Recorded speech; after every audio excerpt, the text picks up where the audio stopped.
Netafim is a global agtech leader that pioneered drip irrigation in 1965 and today is the world's largest irrigation company. At Netafim, we're continuously developing new irrigation and crop growing technologies, providing customers with complete end-to-end agricultural projects, services, and turnkey greenhouse solutions, all supported by our team of professionals. We help farmers, corporates, governments, and NGOs in achieving their agricultural aspirations. Precision irrigation allows climate resilience that brings stability to the farming ecosystem, ensuring a food-secure future and empowering sustainable agriculture. For as we like to say, we help the world grow more with less.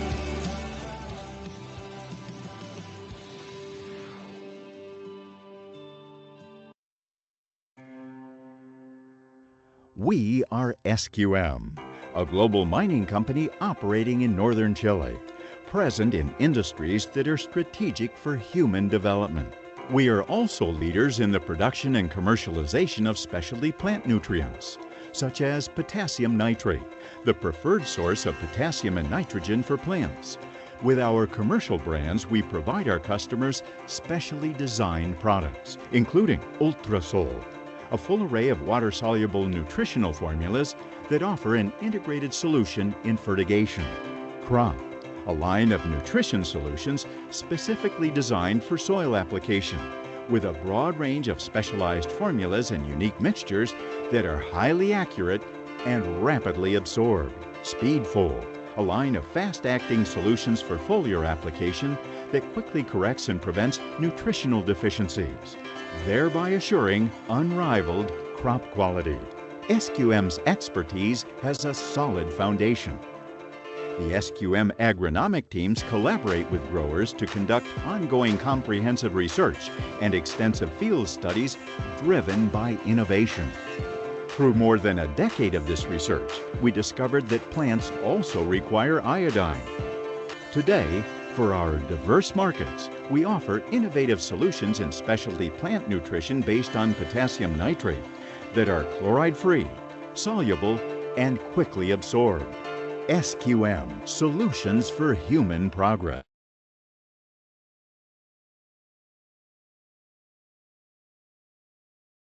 Good morning, my fellow South Africans, and good day to our listeners from around the world. My name is Johan Fick, and I work for the SQM office in South Africa. On behalf of SQM, I would really like to welcome you all and thank you for signing in to this webinar. It's a real pleasure and a privilege to have you listening in, and I hope that you get meaningful points from it. Today's webinar is titled Irrigation Scheduling for Orchards and Balanced Nutrition. We have two presentations lined up on this topic. But before we start, I would like to thank Johanna Madeira Ferguson from the SQM marketing team for her hard work in making this webinar possible. Thank you very much, Johanna. If you have any questions during the presentations, please feel free to write them in the chat box on the right-hand side of your screen. If time permits, these questions will be answered today, and if not today, then each question will be addressed at a later stage. Our first speaker is Richardt Scholtz from Netafim. Richardt will present on irrigation scheduling for orchards. He studied at the University of Stellenbosch, BSc Agriculture in Viticulture and Oenology. He has been working for Netafim as an agronomist for almost 5 years now. He's in the eastern part of South Africa called KwaZulu-Natal, where he helps clients on scheduling and making sure they use drip irrigation to its full potential. The main crops in his area is macadamias, avocados, sugarcane, and citrus. Our second presentation will be by myself. A little bit of background on my history. I studied BSc Agriculture in Bloemfontein at the University of the Free State, majoring in agronomy and soil science. I have worked for Potato Certification Service and recently joined SQM after spending almost 3 years at Omnia. I am agronomist for SQM in South Africa, and I am currently based in the Western Cape, in Wellington. Without further ado, I will hand over to Richardt for the first presentation, Irrigation Scheduling for Orchards.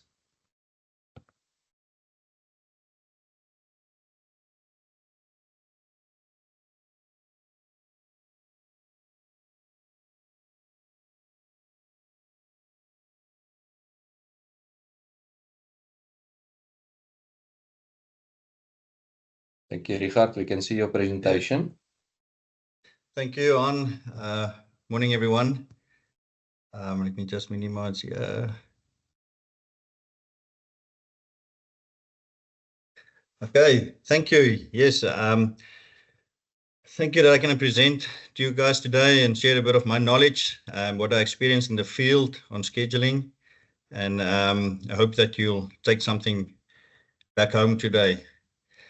So to start,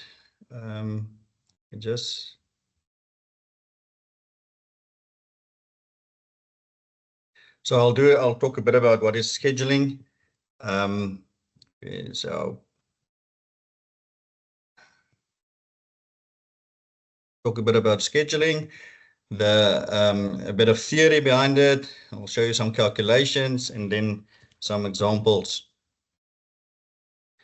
So yes, when we start with irrigation and scheduling, there's a bit of you have to plan a bit around it. It's not just to go open the tap and irrigate because it's a hot day. There is some work it needs to be done behind it to make sure that we irrigate correctly. So firstly, how much must we irrigate? How much water is needed for that citrus block or avocado block? There's different, we farm in different areas, in different countries, different times of the season. So it's not always the same amount of water that's needed. Different stages in which the crop is at that stage. When to irrigate, soil tubs play a role in that. So do we have to have interval between irrigations? Can we do long irrigations? Must we do short irrigations? And then when not to irrigate. So we don't want to over irrigate, because if we over irrigate, we're sitting with saturated conditions. There's no oxygen in the soil. Plants can't take up nutrients. We're leaching out nutrients. We've got rain events. So there's also a time when not to irrigate. So if I have to put the whole concept of irrigation in one picture, I think this will describe it nicely. We've got our irrigation system. We've got the reservoir, that's our soil, and then we've got a plant that's using the water. So in an ideal world, we want these three to be working together and be aligned, so that there's enough water that can fulfill the plant's demand, but also that the soil can handle. And then, of course, if we're going to irrigate too much, the reservoir is going to be too full, and we will lose water, or we won't use the water efficiently, because the soil can't hold that water. And then the plant can also not take that water up efficiently. So we want these three things to be in balance. Now, to do that I'll explain to you going further. So there's three things to have in mind when we look at organizing our scheduling. That's climate, the crop, and the soil. Climate is more on ETO, rain events, so the ETO, evapotranspiration for different areas. The crop, so different crops have different water demands at certain stages, when they in flowering stage or when they in fruit set. So we talk about the KC factor, also the age of the crop, the condition of the crop, or the orchard. Is it healthy? Is there diseases? And then the soil, that plays a big role. The texture of our soil, we have to know our soils. How deep is our roots? Is there any soil limitations? And then when you've got all this information, they all work together. You can't just look at climate and say, listen, this is a demand according to weather, I can just irrigate. You have to look at all three together. The ETO, as I mentioned now earlier, evapotranspiration, that is a good, that is why where you can start with your irrigation to calculate the crop evapotranspiration, and to do that you need the ETO. So ETO is it's calculated according to temperature, wind, the light and radiation in a certain area. So if you've got a weather station on your farm, you'll get the ETO value for that area. If you don't have a weather station, you can also go onto the internet, or there's different tools to get that value. Maybe if it's not close to your farm, it might be not too accurate or slightly out, but it will still be more or less close enough. And then we have the KC, so that is where I talked about the crop factor. So all crops and have a different KC factor. And if we multiply this 2, we get the ETC. Then we know exactly what is the demand of the crop in that area on that specific day. So this is important information to get in your area. Extras to add to it, you'll see I've got K drip here and KS. So K drip is if we look at the efficiency of our system. So if we don't have a very efficient system, then maybe we have to add extra water to the irrigation to just compensate for the water loss because of maybe wind drift or runoff or evapotranspiration. And then the KS is, like I mentioned earlier, is when there's a stressed tree. So in the bottom, you can see the tree on the right won't use the same water as the tree on the left. So if that is if something like that is present, then we have to put in another factor to lower the demand.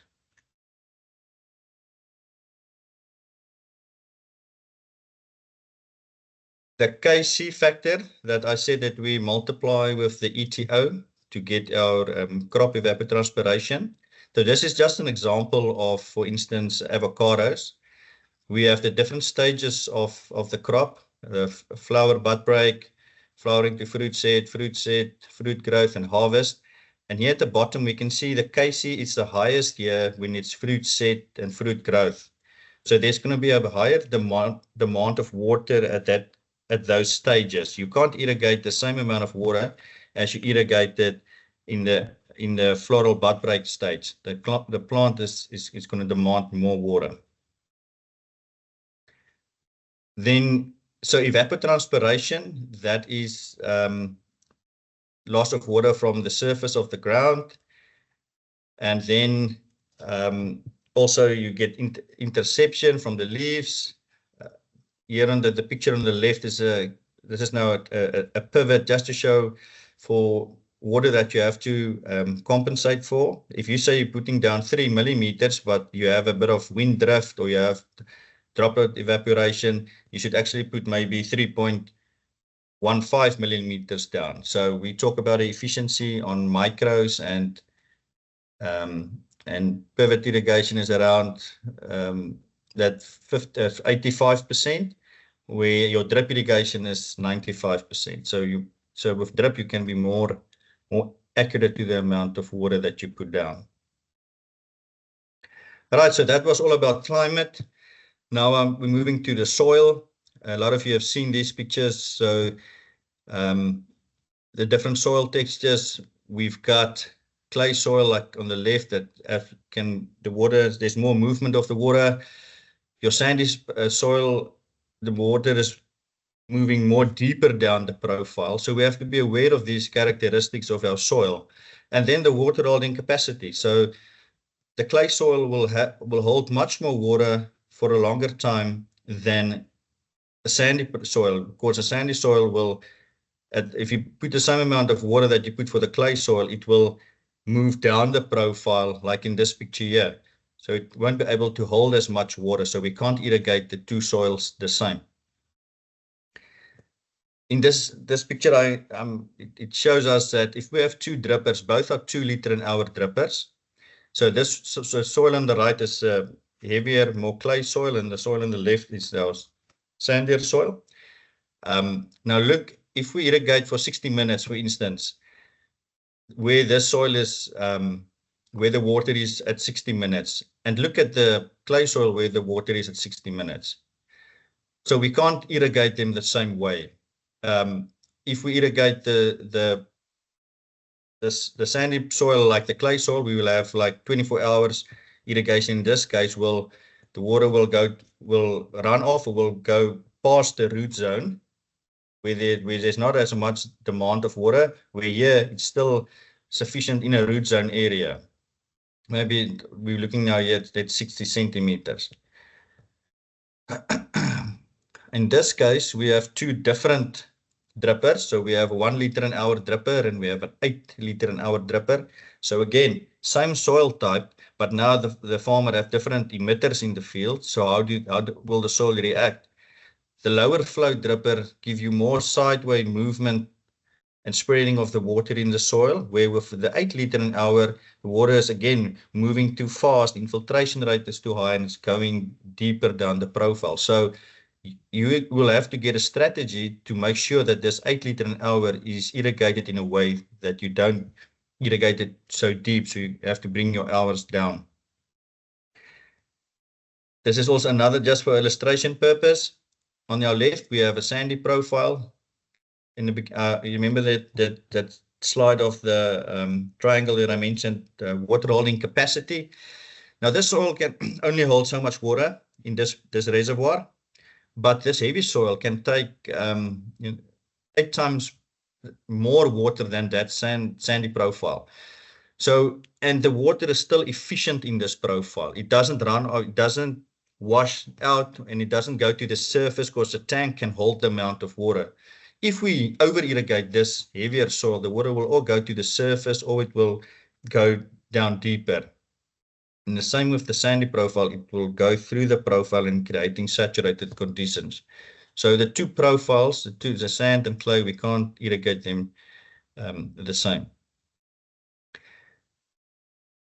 So when we irrigate, we don't want a saturated condition. So on the left, we've got saturated conditions. There's no oxygen in the water, in the soil, and plants, roots needs oxygen also to take up water, but also to take up nutrients.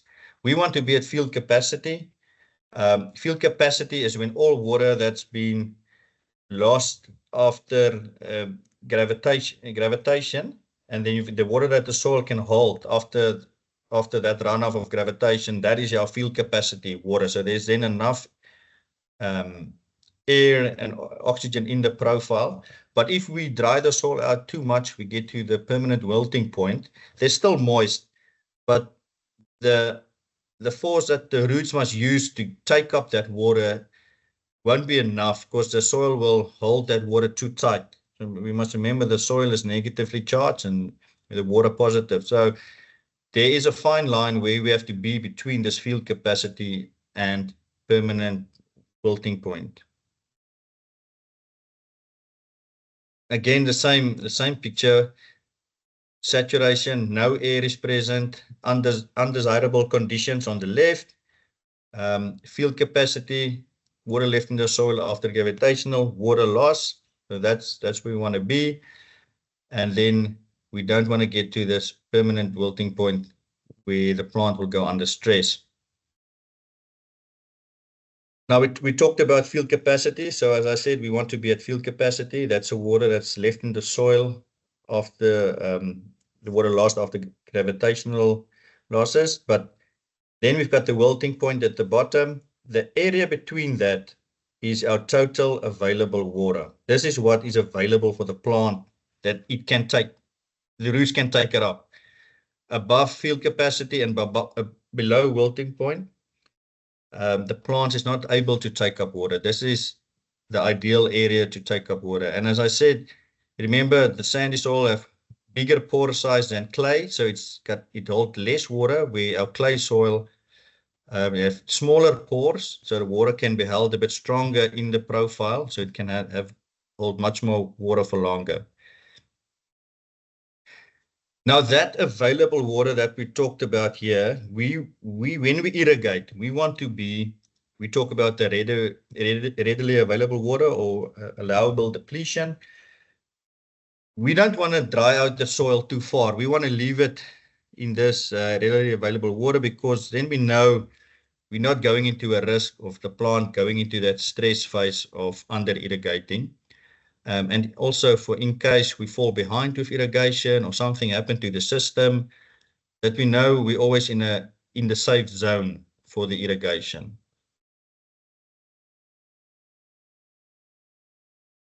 So now we know about the climate, we know about the soil, and what field capacity. So what is a good condition for the soil.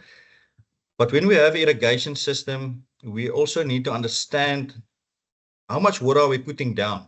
If we know the demand is a certain amount of millimeters of water, how do we know how much are we putting down?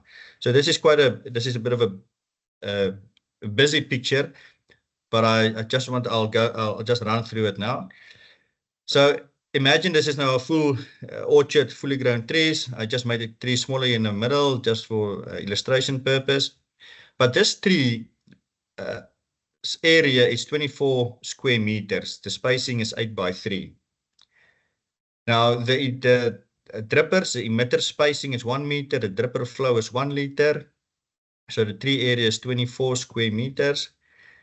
Now we talk about the application rate. So that 24 square meters of the tree gets 6 liters of water in an hour. Now, if we work that back to square meter, it's 0.25 millimeters per hour what the system is giving. But this is where you have to know your soils. We need to put the water down efficiently. If I had to spray the demand of water over that whole 24 square meters with a watering can, for instance, it will only be maybe 2 centimeters deep in the profile. But now I have a dripper here that I can actually put the water down a bit deeper in the profile in the active root zone area without letting water pass the root zone or on the surface. So it is using the water more efficient. And yes, there is if I had taken out 2 drippers here, then I had to irrigate much longer, and then the dripper wouldn't have been efficient because the soil wouldn't have been able to handle all the water. So I hope that makes sense. This is an example here. I said if the ETO is 3.5, the KC is 0.7, then we multiply, we get the demand is 2.5. So therefore we irrigate for 10 hours because the application rate is 0.25.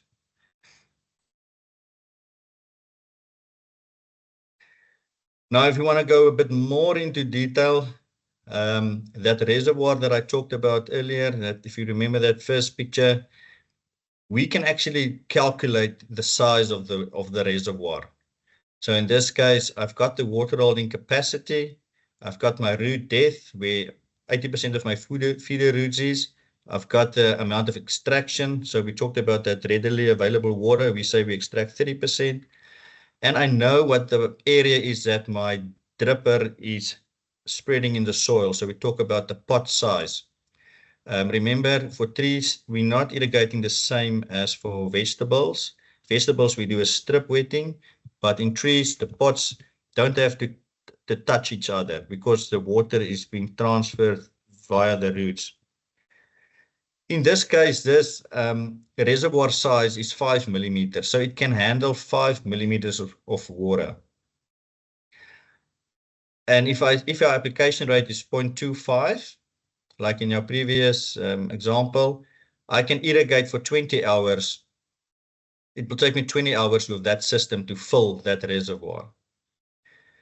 Now, going back to the ETC that we said, ETO times KC give us our ETC 2.45, but let's make it 2.5.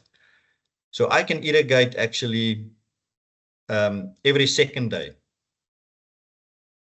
So if that makes sense. So that if I have the ETO for the week, I can plan my week. The soil can handle 5 mils of water, so I can irrigate 5 mils. That will, the soil can handle that for 2 days.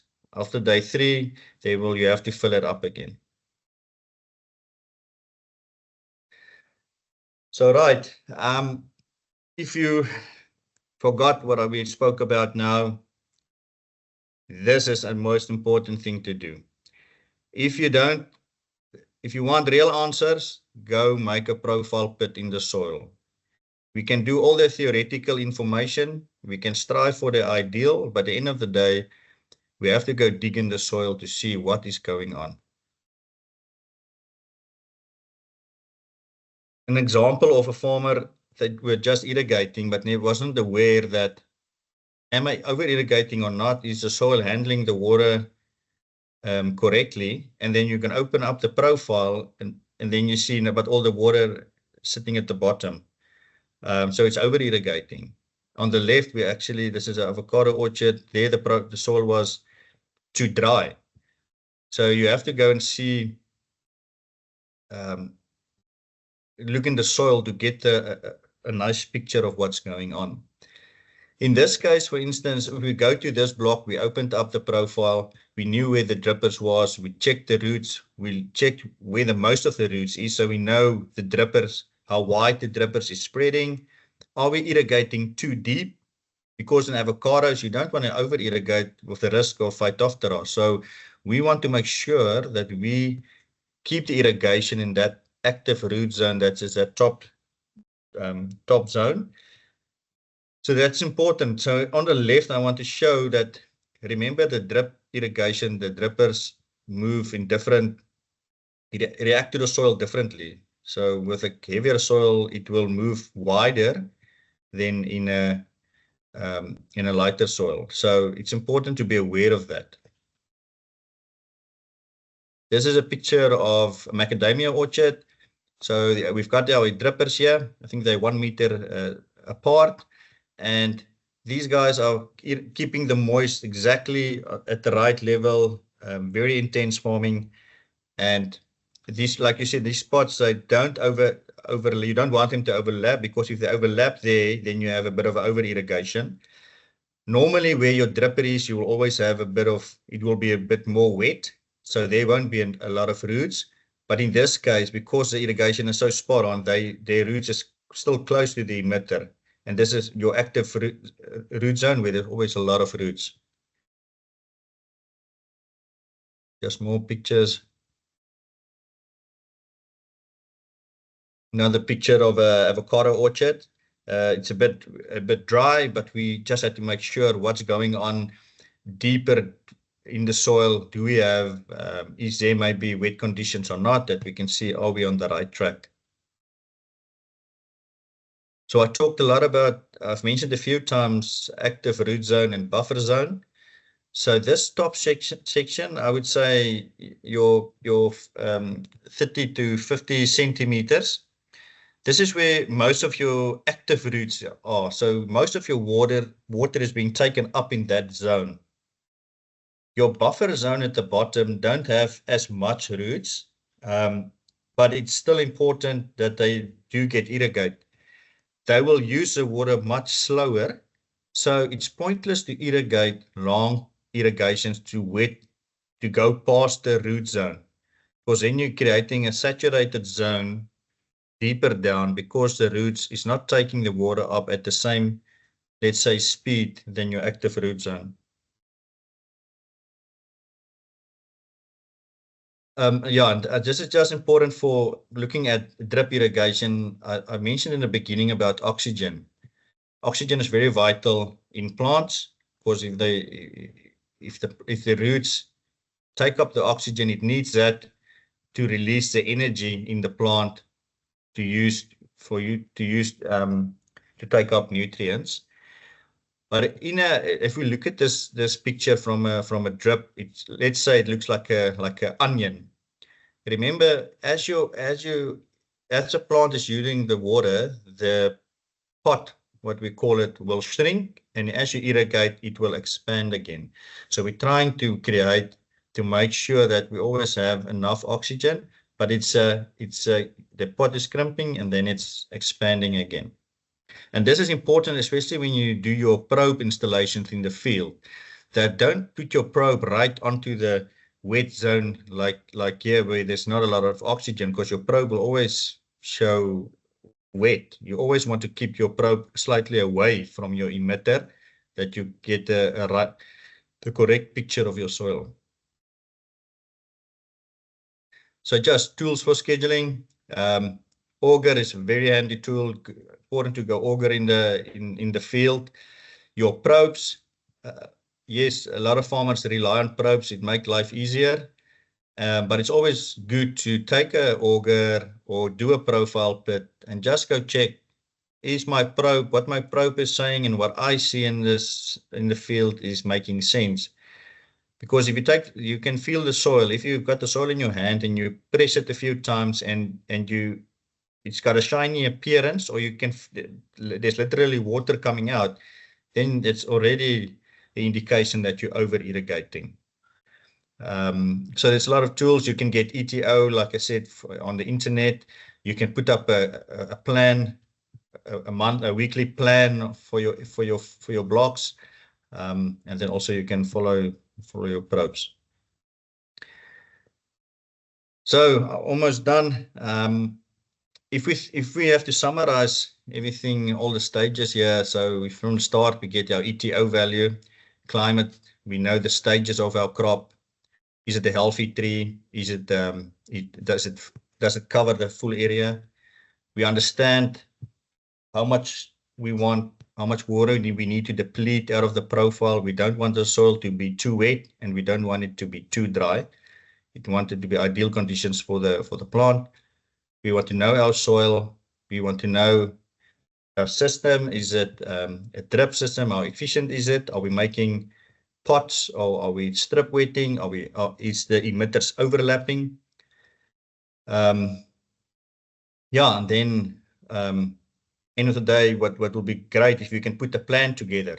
If you can get the ETOs for the week, and then you can see what will work for your farm to get through the whole farm with the irrigation.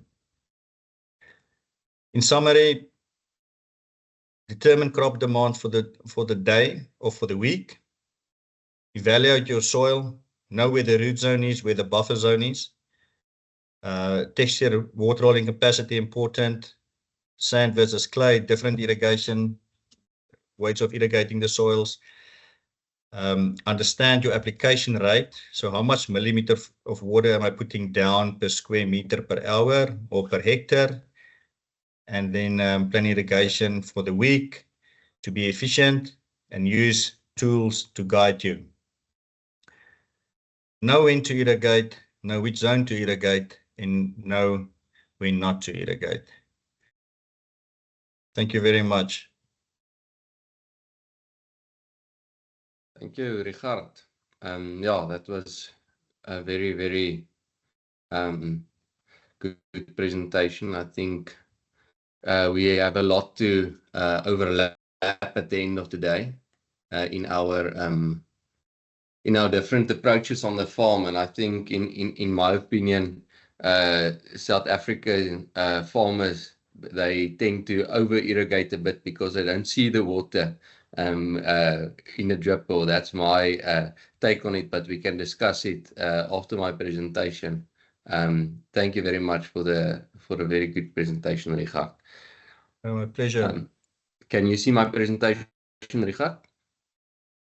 Not yet. I just want to see I just want to stop sharing here, I think. I don't see your presentation yet. Okay. Let's quickly, I'll stop sharing. Okay, I can show your presentation. Okay, let's quickly. They say I have something in the chat box to say that they see my presentation. Okay. Perfect, I see it. Okay, thank you. Thank you. Yeah, so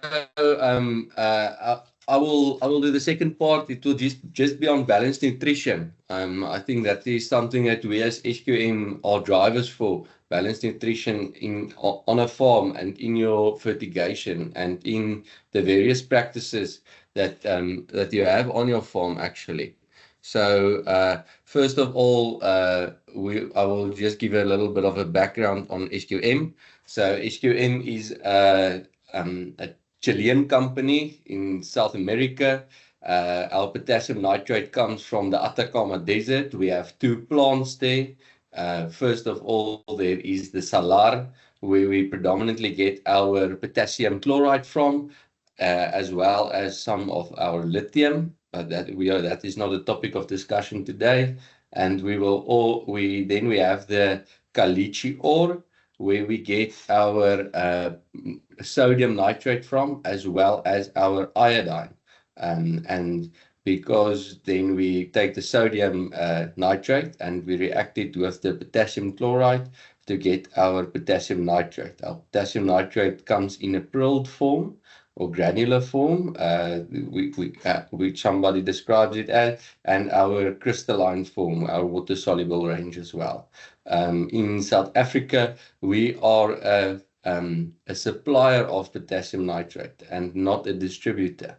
So we predominantly import our fertilizer into South Africa. We have a warehouse in Durban as well as in Cape Town, where we supply various distributors in South Africa. I will just show you a quick few photos of how it looks in Chile. I stole these photos from my colleague Duncan Napier, who was there. This is just a few pictures from his trip in Chile, just so you get a feel of how the fertilizer gets made at the end of the day. Yeah, this is our production facility there in the Atacama.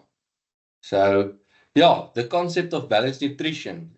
These are the 7 points that I will be highlighting throughout my presentation. I won't necessarily stop at each one of these points, but this is what we hope to achieve in this presentation. So first of all, it is the nutrient element removal by crops. How much is removed by our highlight today will also be coinciding with Richardt.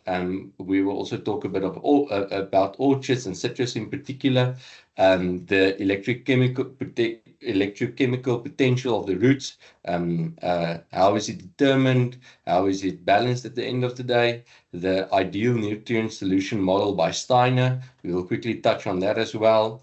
The excess or unwanted elements within your root zone or within your rhizosphere, the synergistic and antagonistic relationships from nitrogen per se, and then also the energy efficiencies and carbohydrates from these different nitrogen sources, and presence of saline growing conditions in your root zone.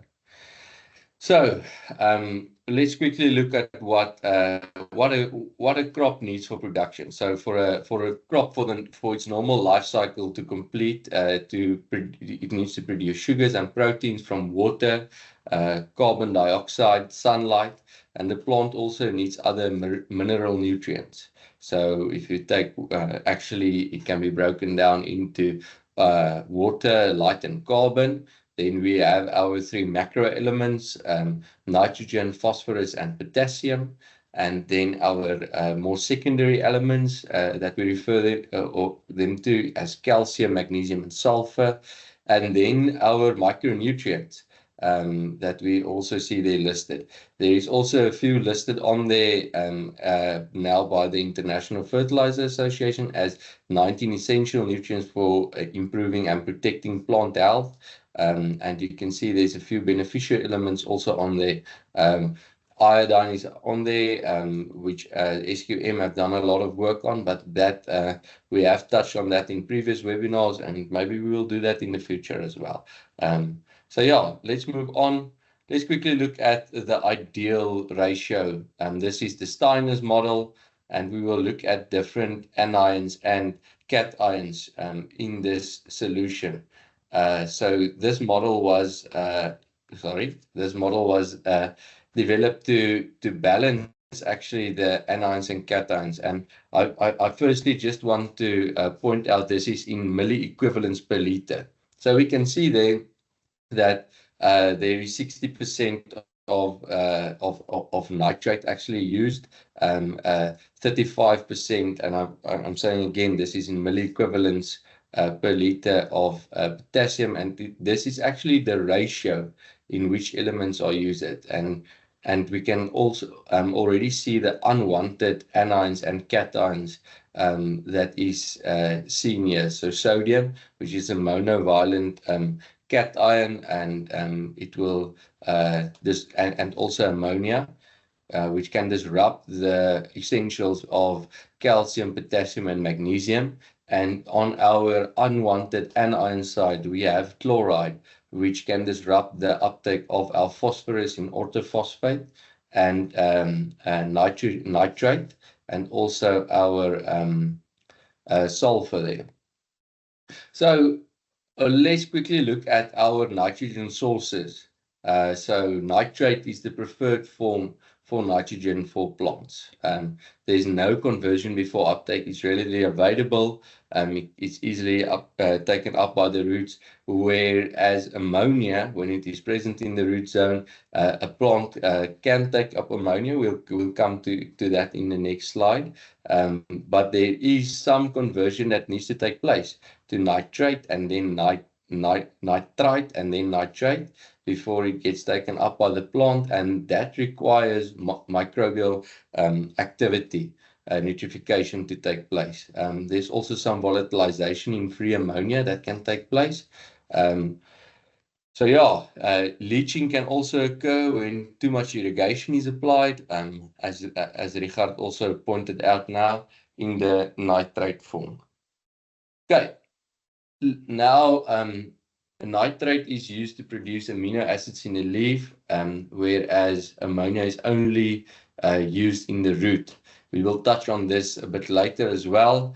So no conversion takes place before uptake. 70 to 90% goes directly to the leaves for amino acid production, whereas ammonia, microbial activity is needed. If nitrification is blocked, roots can absorb ammonia, but it stays in the roots.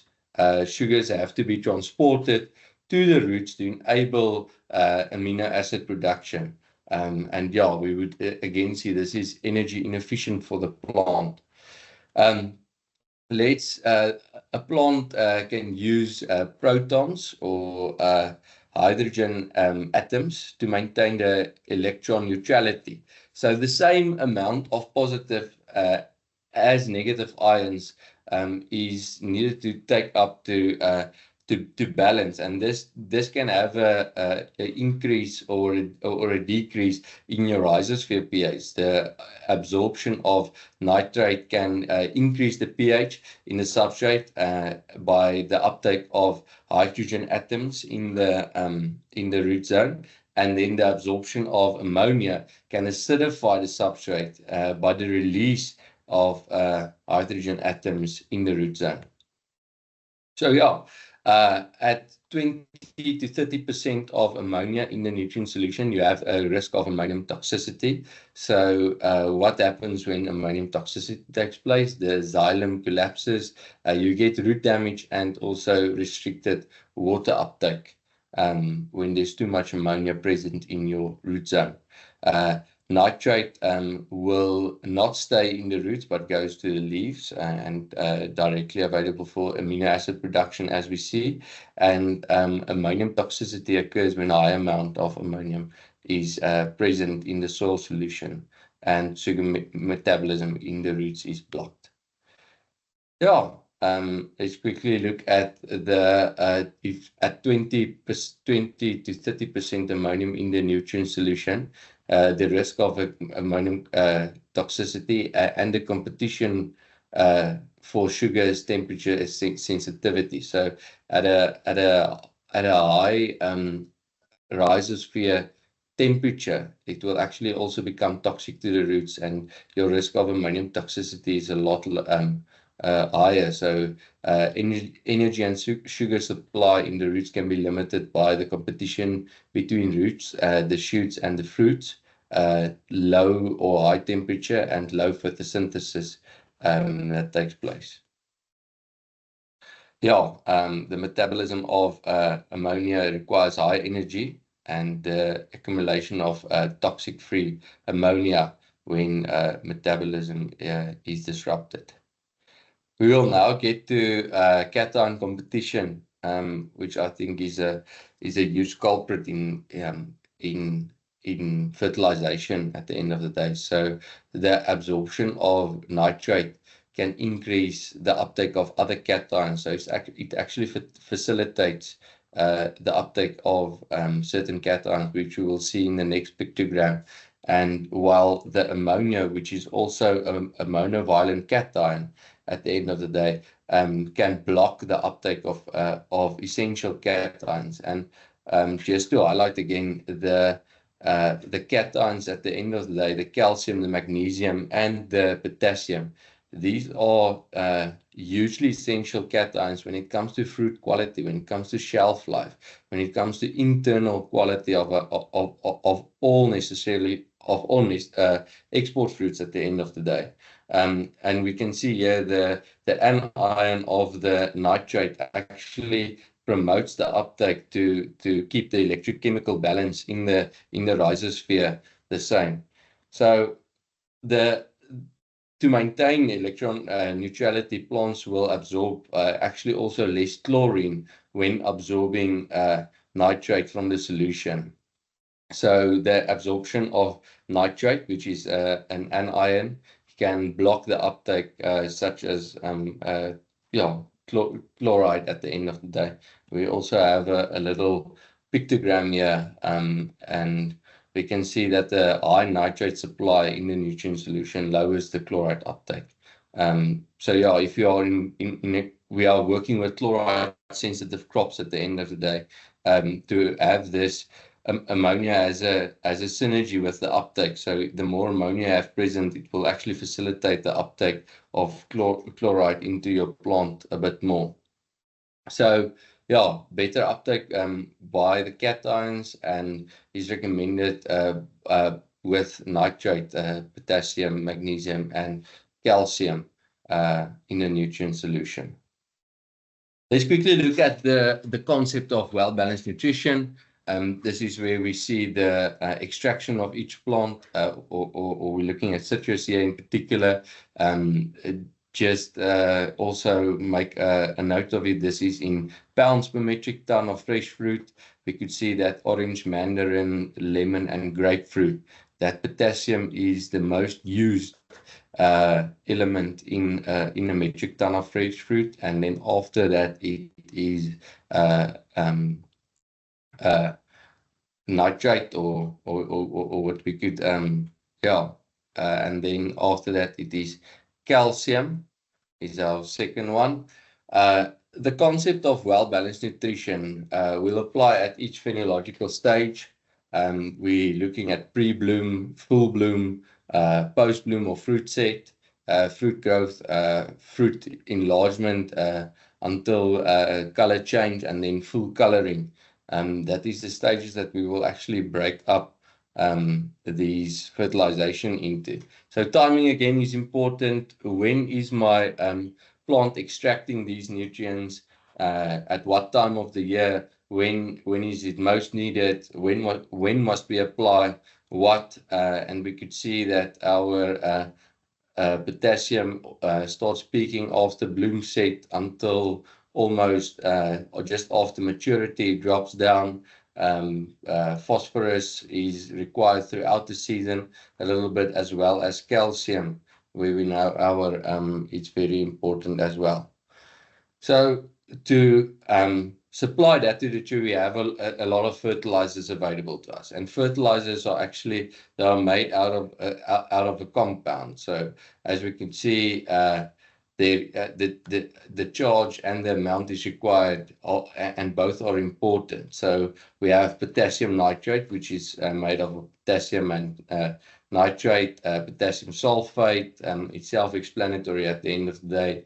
magnesium nitrate, magnesium sulfate, calcium nitrate, MAP, which has ammonia and orthophosphate in it as well, and ammonium nitrate or LAN there as well, and then ammonium sulfate. And urea is a bit in the middle of all of these. So the electrochemical balance, plant roots need to maintain neutral regarding the ionic charge balance. For each potassium ion that's taken up, a nutrient carrying a negative charge must be taken up as well to maintain the ionic balance, as we've seen before. So let's just quickly add nitrogen again. In a plant, it is mainly represented in proteins. Other nutrients are also needed for the construction and functions. And proteins are folded chains of amino acids. The largest part is based on sugars.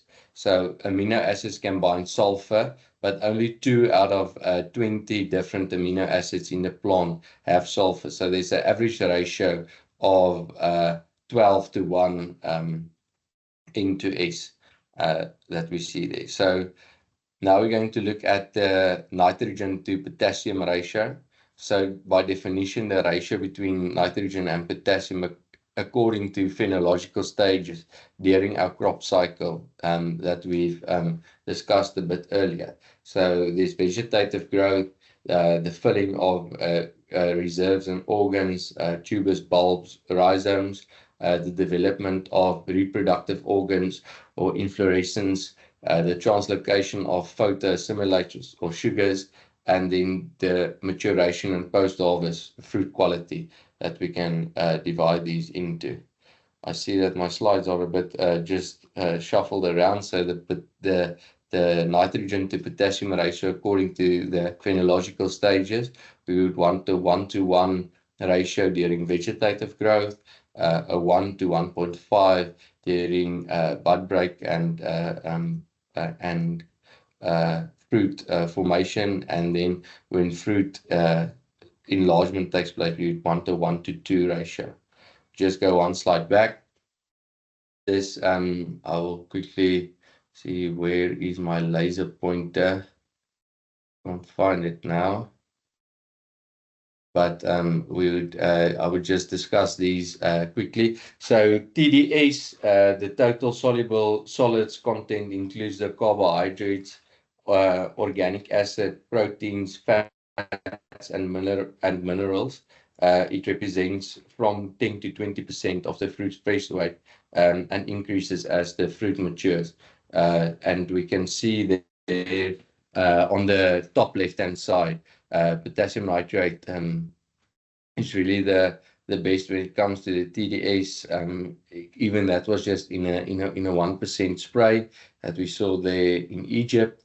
At the bottom left, the peel thickness as the potassium rate increased, we could see that as well. The amount of fruit splitting also it played a positive role there. I'm not going to go through all of this. The potassium effect on the vitamin C content in the oranges and the mandarin also had a positive effect there. So let's quickly go to the secondary macro elements. We see that calcium, magnesium, and sulfur. The calcium, the high calcium on a long-term trial there in Florida, we had a good effect there as well. This was done in the 1960s. You could see the constant calcium that you gave to your orchard really had an increase in the kilogram per tree, and you start seeing that return on investment way later on there.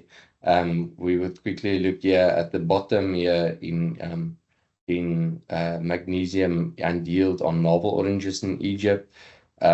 Also the yield here versus the weight and how the magnesium rate per tree increase. So you can't leave behind these secondary macro elements. Just a quick touch on our micro elements: boron, iron, manganese, zinc, copper, and molybdenum. They are required in very small quantities, and some have structural and some have metabolical functions. But if you leave one of these micro elements behind, there will be a decrease in your yield, in your fruit weight, in your fruit set. So all of these are very important in a balanced nutrition system at the end of the day. I'm going to quickly touch on this for my few final slides, and we're going to look at potassium nitrate, and we're going to see how potassium nitrate is easily replaced by SOP and an alternative nitrogen source in systems around the world. I've seen this in South Africa as well, where we make a cost-effective or driven by cost at the end of the day, where you go for potassium sulfate or potassium chloride, an alternative nitrogen source, to mitigate actually what potassium nitrate can give to you. And I just want to highlight some of the risks and some of the advantages that potassium nitrate as a standalone product has out there. So this is the different potassium sources that are decided as a counter ion. So we have potassium nitrate, just make a note of it, that is in K2O. And we have potassium nitrate, SOP, or potassium sulfate, potassium thiosulfate, and MOP. So crop sensitive to chlorine, first of all, we can see here it's fruit crops, apricots, avocados, bananas, citrus, grape, mango, and peach. Also, we see this in nut trees, almonds and walnut, berries, various vegetables, field crops like potato and tobacco. That is very, very sensitive to chloride at the end of the day. With the excess of sulfur with SOP and potassium thiosulfate, you have soil salinity buildup and calcium fixation that can take place. So orange fruit nutrient export, if you supply the total amount of potassium needed by potassium sulfate, you are actually oversupplying sulfur 8 times more to the plant. And this is, although sulfur is needed, you are over applying it by 8 times.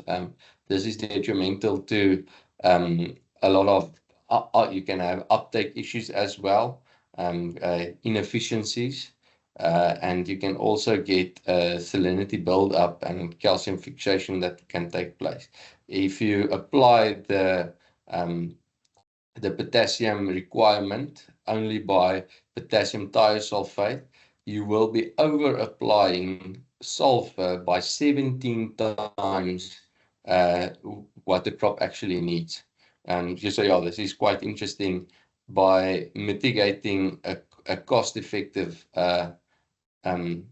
alternative, you will be oversupplying certain elements that will be detrimental to uptake and actually a balanced nutrition at the end of the day. So this is just an EC comparison. Potassium sulfate has an EC of at 25 degrees at 1 gram per liter, 1.54, where potassium nitrate has EC content of 1.35. This is just potassium nitrate with up to 90% low contribution to soil salinity, then potassium sulfate and the alternative nitrogen source. This is just with ammonium nitrate and ammonium sulfate. You can see that there is a much lower salinity that potassium nitrate has. So substitution of potassium nitrate, like I said, by various different sources. The nitrogen source can be urea, can be UAN, ammonium sulfate. Calcium nitrate can also play a role as a nitrogen source and a different source of potassium. And one thing that I just want to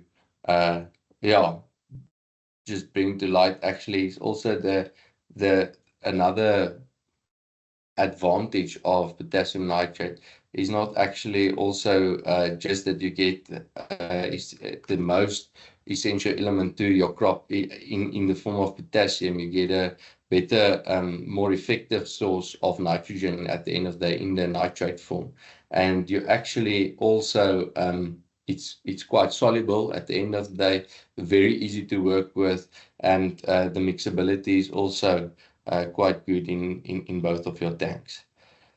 Yeah, this is just from energy efficiency.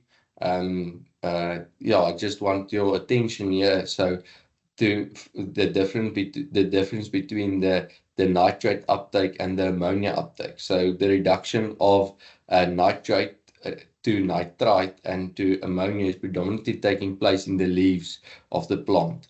This is a critical step for the reduction of nitrite is driven by energy of 6 electrons excited by the capturing of light in the chloroplast.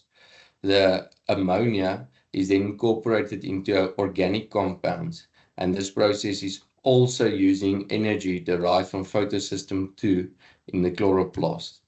This is energy efficient because it does not rely on the consumption of carbohydrates by the plant. I know this is a mouthful, but let's stick with me here. Ammonia is taken up by the roots and is exclusively metabolized in organic compounds in the roots. This is achieved by using NADH and NADPH derived from carbohydrate energy from leaves via the phloem. This process always requires the consumption of carbohydrates and competes with other energy requiring processes such as root growth, cell survival, where there is a restriction in the availability of carbohydrates. This is energy inefficient and always leads to lower dry matter accumulation, affecting both yield and quality. I think this slide is actually just designed to say that if you use 2 different nitrogen sources in ammonia and in nitrate, nitrate will always have a better dry matter accumulation, affecting your yield and your quality more positively because it is energy efficient. The plant doesn't need to send carbohydrates down for this conversion by ammonia if you are using nitrate. Yeah, this is my final slide. It's just to the concept of balanced nutrition. A few what I said at the beginning, the nutrient element removal by crops, potassium and nitrogen is the most. If you go to the kilogram per metric ton, the electrical chemical balance in the roots makes sense to use anion and a cation to enhance the synergistic uptake of both. The ideal nutrient solution by Steiner, there's no place for ammonia, for sodium and for chloride in horticultural crops at the end of the day. Energy efficiencies and dry matter production affecting both yield and quality. Like I just mentioned, ammonium toxicity at high temperatures that can take place in your root zone, and in saline growing conditions, you do not want to contribute to more salinity. So yeah, that is my presentation for today. I'm looking forward to your questions. Thank you very much.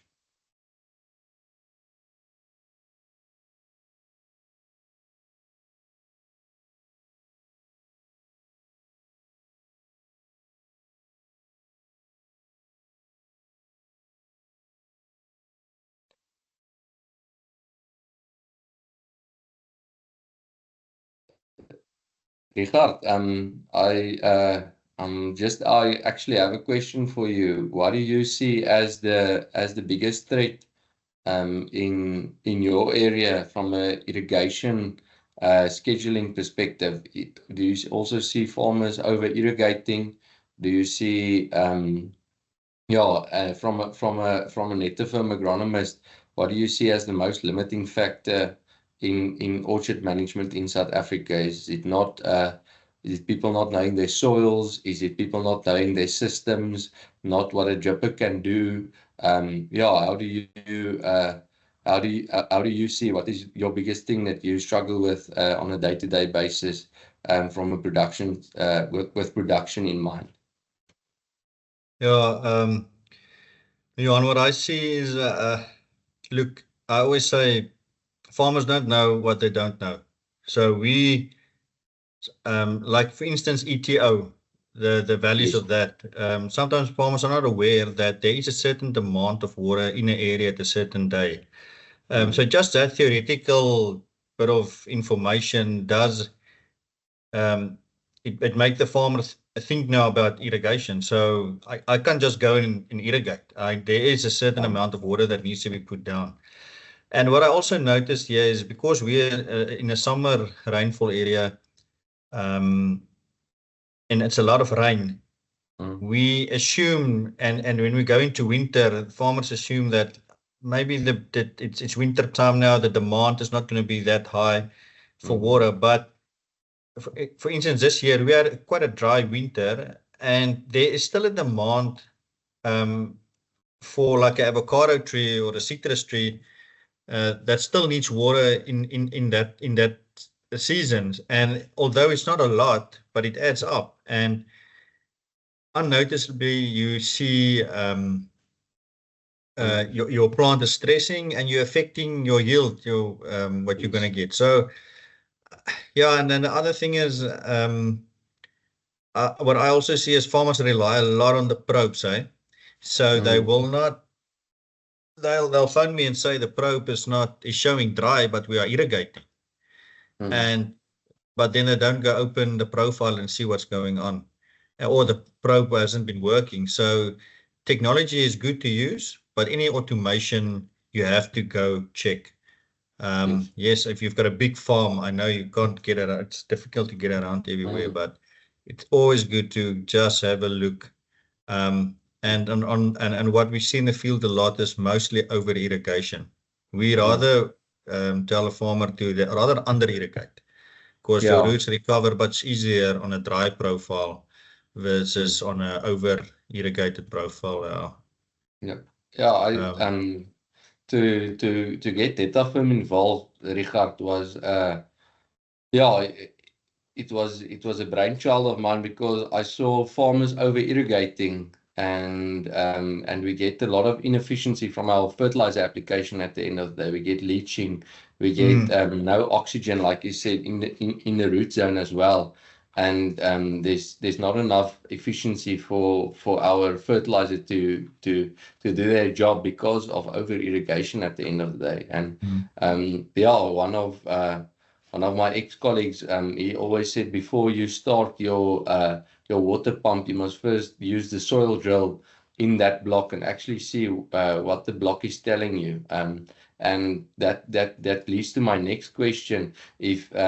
If you plan a block, you take, I presume you take soil characteristics and into consideration to mitigate this. Not every block, on your recommendation. If a farmer comes to you and he says he wants to plant 10 hectares of citrus, do you take the soil characteristics within that 10 hectares into consideration before you give him an irrigation package? Yeah, so if a farmer now got a new piece of land that he wants to develop, and let's say you want to put plant citrus, so we will have a look at the soil. And if it's a farmer that's been farming for a while, they do know the soils in the area. They get a good feel for the soil. So that's another thing. And farming is good. It takes a while to understand your soil. After a while, you know your soil. You know more or less what is a long irrigation, what is a short irrigation. But when we design, so when a dealer will design the system for a farmer, and especially now for your tree crops, important thing is water quality. We want to make sure the water quality is good, because for drip irrigation that's very important. Do you have high ions or manganese in the water? If you do have, how can we treat that? Do we have to aerate the water? Do we have to put a maintenance plan in place, like an acid treatment or hydrogen peroxide, just to keep emitters clean? But on the system itself in the orchard, so typically, like for tree crops, we look at, especially now with the low flow that's becoming very popular. So low flow is 1 liter an hour and less. You can irrigate a bigger area at once.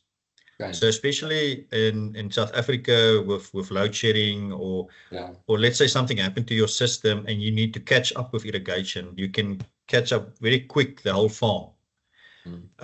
Even if now you can imagine with low flow, you almost keeping that soil at the moist.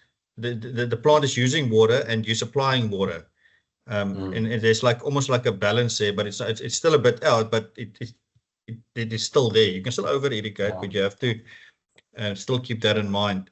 And then, as I explained we talk about the pots. So each dripper create a pot, and remember where you put that dripper line, the farmer is not going to move that dripper line around. In the beginning, yes, when the tree is young, the drippers is a bit closer to the tree. But as when they're now established and big, you leave the dripper lines there, and that pot will always get the same amount of nutrients. So you'll have a buildup of feeder roots in that zone, and that will actually be more, can I say, makes your fertilizer more efficient for your roots to take it up. And then you've got a pot next to that, also the same amount of roots, and the water gets translocated and the nutrients via the roots. So they don't have to, like I say, touch each other, because then there where the drippers is overlapping, you're actually putting down more water down than you calculated. So that's what it's like an open field hydroponics, if you want to explain it that way. And what's nice about, especially now drip, you can do with micro irrigation. You can, if you have your hands on it, you can also manage it very accurately. But with drip, it just gives you that option to be more precise on how much mils am I putting down, and the farmers must understand that. That's where for over irrigation, like if the demand for the day is 3 millimeters, and you irrigate your system. In 5 hours, it's giving 3 mils. It's going to give 3 mils that's going to be used by the plant. It's not going to be 2 mils. It's not going to be that 3 mils is almost like 99% effective water going to the plant. Where with your micro, for instance, you apply a little bit extra because of maybe weeds or a little bit of wind. So that's the one thing of over irrigation that the farmer must realize. If he irrigates, there's so much millimeters of water, it's exactly what he's putting down. But profile pits, first price. If you do that, you have to do that. I think that must be a system on a farm to, let's say, listen, once a month, or I don't know. I'm not an irrigation specialist. But we must open a profile and see what's going on there. Definitely. Richardt, I don't see any questions. I thank you for your time. I thank you for everybody that signed into our webinar. This is our Q3 webinar. We will have a webinar in Q4 as well. We thank you. The recording will also be available. And if you have any questions, please feel free to ask the email and we'll get in touch with you. Have a good Friday. The Springboks are not playing this weekend, unfortunately, but hopefully one of these days again. But you must have a good one. Thank you, guys. Thank you, everyone. Cheers. Bye.